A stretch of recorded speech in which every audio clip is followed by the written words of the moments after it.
एतजाज़ एहसन साहब हमारे साथ मौजूद हैं। Thank you so much Aitzaz Ahsan साहब for being on the program. Peshawar high court ने आज सुन्नी इत्तेहाद काउंसिल को मखसूस नशिस्त न देने का तफसीली फैसला जारी किया है। सो काफ़ी सेटबैक है PTI के लिए। उन्होंने ये भी कहा है कि ये जो मुतालबा है सुन्नी तहरीक का कि ये सीटें किसी और जमात को ना दें, ये गैर आइनी है। आप कैसे देखते हैं इसको?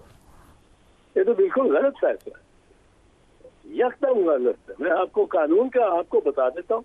कानून जिस तरह इनको देखना चाहिए, जजेस को उस तरह देखते नहीं है। ये 3 करोड़ वोटर को डिसएनफ्रेंचाइज कर देते हैं इस ख्याल से कि उन्होंने पार्टी को पनिश कर रहे हैं। पार्टी के अगर 10 बंदों ने कोई हेरा फेरी भी कर दी इलेक्शन में, गलत किया है, मैं नहीं मानता उसमें हेरा फेरी हुई है, पर अगर कर दिया तो आप 3 करोड़ लोगों से, वोटरों से उनका राइट ऑफ फ्रेंचाइज छीन लेंगे। जैसा सुप्रीम कोर्ट में गया ये मामला और सुप्रीम कोर्ट ने अपहोल्ड किया इस मामले को। ये सोचा ही नहीं कि ये जो निशान है, ये निशान किसी पार्टी का नहीं है, ये निशान तो हर उस वोटर का है जो अनपढ़ है, जो करोड़ों में है। और 70% आबादी है हमारी, जो नाम ढूंढ नहीं सकता 20 नामों में अपने कैंडिडेट का। तो इसी तरह ये फैसला है। इस फैसले में आप जो सोचे देखें, 1 2 3 करके देखें। नंबर 1, ये कहना कि आपको मरात मिलेगी सिर्फ उस सूरत में कि आप अगर एक कंटेस्टिंग पार्टी के मेंबर बनेंगे। ये कहां से ले आए आप? ये सेक्शन 104 में है। सेक्शन 104 कानून इलेक्शन एक्ट का है, वो एक्ट है। कॉन्स्टिट्यूशन क्या कहती है? कॉन्स्टिट्यूशन कहती है कि every citizen shall have the right to form और ज्वाइन एनी पार्टी। अब ये तो एनी पार्टी है, वहां ये तो नहीं लिखा हुआ कि any party that is contested election. आइन फंडामेंटल राइट देता है कि हर शख्स को ये इख्तियार है, ये उसकी मर्जी है कि वो जिस पार्टी में जाना चाहे वो जाए, और वो रजिस्टर्ड पार्टी होगी, और पार्टी वही है जो रजिस्टर्ड है, लॉफुल है। अब आप कहते हैं, मुझे कहते हैं कि भाई तुम तो क्योंकि आजाद सिंबल पे हो गए हो इलेक्ट, ये अलहाबाद के सिंबल ले ही नहीं दे सकते वो, पर आपको आपका सिंबल कोई नहीं था, पार्टी सिंबल नहीं था। आप अब सिर्फ ऐसी पार्टी को ज्वाइन कर सकते हैं जो इसने कंटेस्ट किया हो, और ये कंटेस्ट किया हो ये कहाँ से ले आए? वो लाए हैं एक्ट से। वो एक्ट तो मुतसादम है आइन की, और आइन के भी कौन से हिस्से का? जो फंडामेंटल राइट। ये किस तरह आप शर्त लगा सकते हो?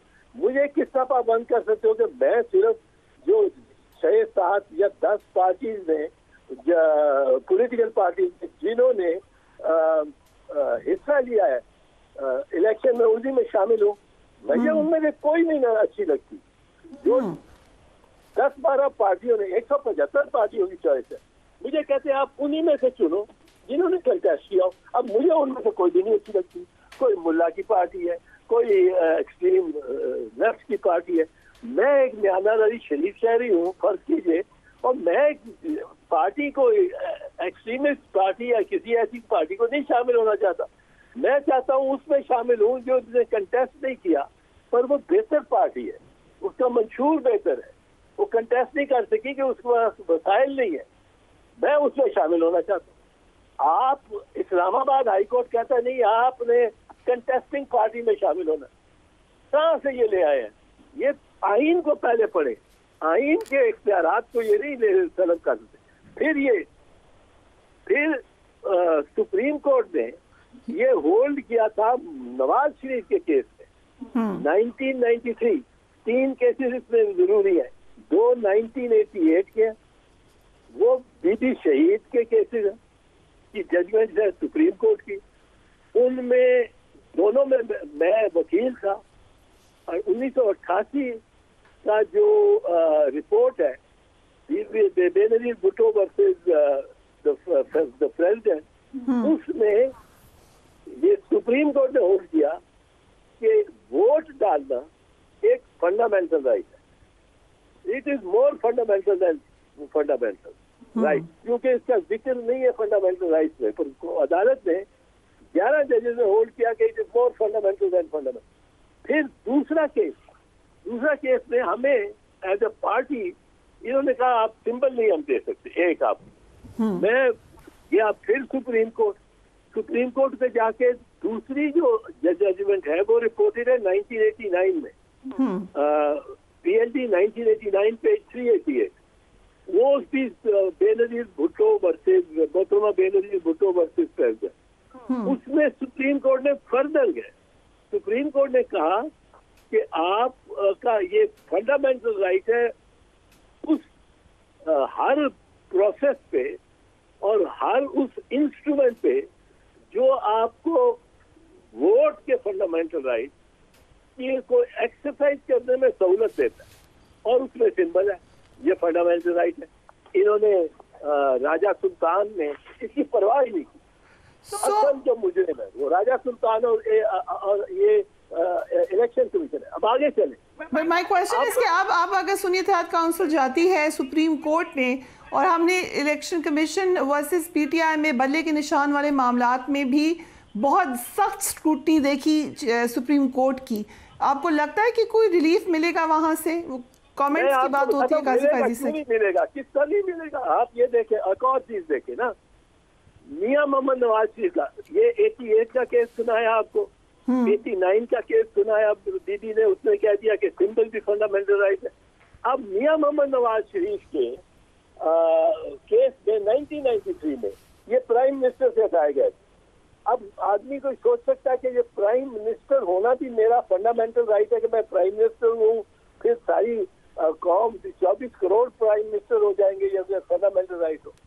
लेकिन सुप्रीम कोर्ट ने होल्ड किया कि पार्टी बनाना भी फंडामेंटल राइट है, पार्टी का सिंबल लेना भी फंडामेंटल राइट है, और पार्टी जो कुछ अपने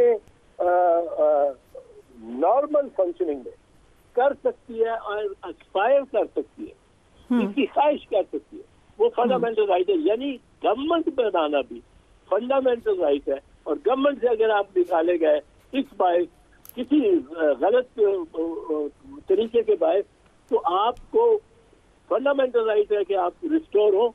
और 18 अप्रैल 1993 की डिसमिस हुई गवर्नमेंट 26 मई 1993 within 5 weeks Supreme Court ने रिस्टोर कर दी। पर नवाज शरीफ शहजादे नवाज शरीफ की हो गई रिस्टोर, दीदी की 1997 में नहीं की उन्होंने, वो नहीं, वही चार्जेस।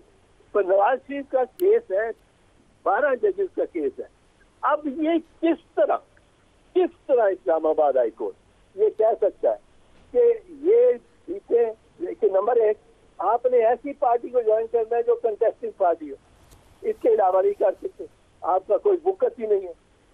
अच्छा, उसके बाद आपकी जो सीटें खाली रह जाएंगी वो हम किसी को भी दे दें पार्टी को, भाई उनका क्या हक है। ये जुडिशरी ये इस तरह के गलत फैसले करके सारा एक समाज जो है लोगों का वो खो रही है। मुझे तो इसका दुख है, हमने इनके लिए जाने दिए और ये इतने पार्टीजन हो गए हैं। और आप बता सकते हैं बेंच से कि ये जो क्या फैसला हो।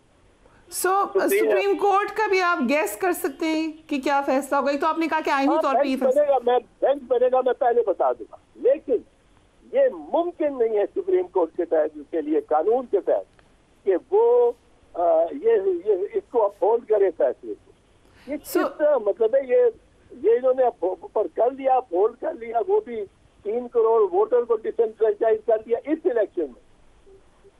हम ये भी देख रहे हैं साइफर केस में मुसलसल कुछ रिमार्क्स आ रहे हैं। आज ये कहा गया कि ना तो जज को और ना ही प्रोसिक्यूशन को डॉक्यूमेंट दिखाया गया, ना किसी को मालूम था कि साइफर में कंटेंट है क्या। जो रिमार्क्स आ रहे हैं एतजाज साहब, उससे तो ये लगता है कि मफरूज़े पर सजा दी गई है। यार मैं आपको क्या बताऊं प्रिया, इतना दुख, इतनी तकलीफ होती है। अब मुझे ये नहीं है कि मुझे कोई होप है इमरान खान की, मेरे तो खिलाफ उसके टाइगर लगे हैं, क्योंकि मैंने आसिफ जरदारी को तारीफ कर दी कि भाई वो सक्सेसफुल है, दूसरी मरतबा प्रेसिडेंट हुआ है, कमाल सियासत उसने की है, यू हैव टू एक्सेप्ट है। वो मेरे पीछे पड़ गए।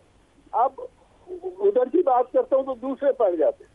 पर मैं एक चीज तो इस मुल्क में कभी आएगी कि कानून की हुक्मरानी होगी और ये जज अपनी मनमानी नहीं करेंगे। कानून की हुक्मरानी। अब आप साइफर का केस, आज तक किसी ने डिनाई किया है कि साइफर में जो कुछ लिखा हुआ है वो दुरुस्त है? हमारी तरफ से किसी ने डिनाई किया? उसको 2 मरतबा तो नेशनल सिक्योरिटी कमेटी, जिसमें प्राइम मिनिस्टर भी बैठे हैं, सिपा सालार भी बैठा, उसने 2 मरतबा उसको वैलिडेट किया और कहा कि ये दुरुस्त, ये अमेरिका ने ये खर्च दी है और अमेरिका से एहतजाज करो। अमेरिका को डी मार्च किया आपने एहतजाज किया। और ये जो है अच्छा, अब डोनाल्ड लू जब कहता है कि जी ये मैंने तो इसमें ये सब झूठ है, वो कहते हैं झूठ, उनका मौक़िफ़ है झूठ। हमारा मौक़िफ़ तो ये है कि ये सच है और हम लू को नहीं मानते। लू झूठ बोल रहा है। वैसे भी होती वो अमेरिका के कांग्रेस में कहेगा कि ये कहेगा, एडमिट करेगा कि मैंने बुला के स्पीड को ये थ्रेट किया था, उसको तो उसी वक्त डिसमिस करेंगे। लेकिन ऑन ओथ झूठ भी नहीं बोल सकते ना एतजाज साहब। ऑन ओथ झूठ बोलना वहाँ तो बहुत बड़ी बात हो जाती है। वहाँ इतना झूठ बोला जाता है, इतना झूठ बोला जाता है, वहाँ सजा हो जाती है। पर इस मामले में नहीं होगी। इस मामले में अमेरिका के इंटरेस्ट में है कि वो झूठ बोले, वरना वो एडमिट करे कि मैंने किया है, ये किया है, एक खिलाफ कानून इतना सीनियर होके सफारत का मैंने ये इतनी खिलाफ कानून बात की है, ये तो मान नहीं सकता।